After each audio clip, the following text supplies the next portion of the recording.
Join me for part 2 of me making and directing my very own short film. So, on this day, we drove all the way up to the Warburton Redwoods, which is where we are going to be filming for the next couple of days. It was a long, long drive, but it was a lot of fun because Mum was coming up with me to help take care of us all because money and food is expensive. So that was tough but fun.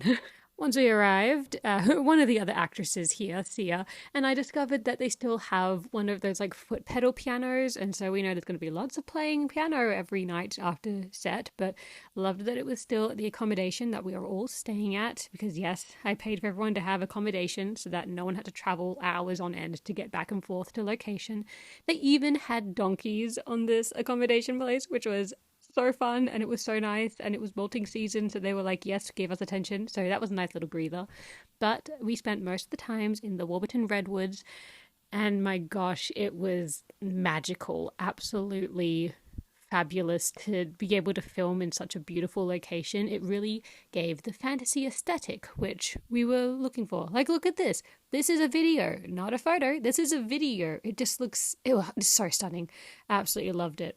And thankfully, with all the costume pieces, our actors all looked amazing. This is one of our villain characters, so just a tease. But also, we had Diane on set to be our paramedic, so it was nice to have one of my good friends with me, and she was left alone with her lightsaber, which is never smart for a Star Wars fan.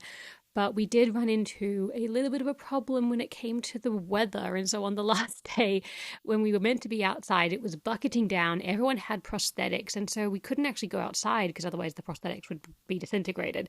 So we just did some lines and sound effects for the film indoors. So we had a nice little cozy day to finish it all off. And then we had to do the sad goodbye to our lovely accommodation. It was so sad to leave the donkeys, but it had to be done eventually.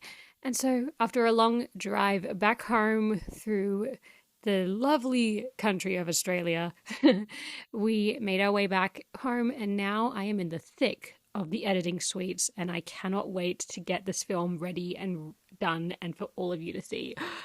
So exciting.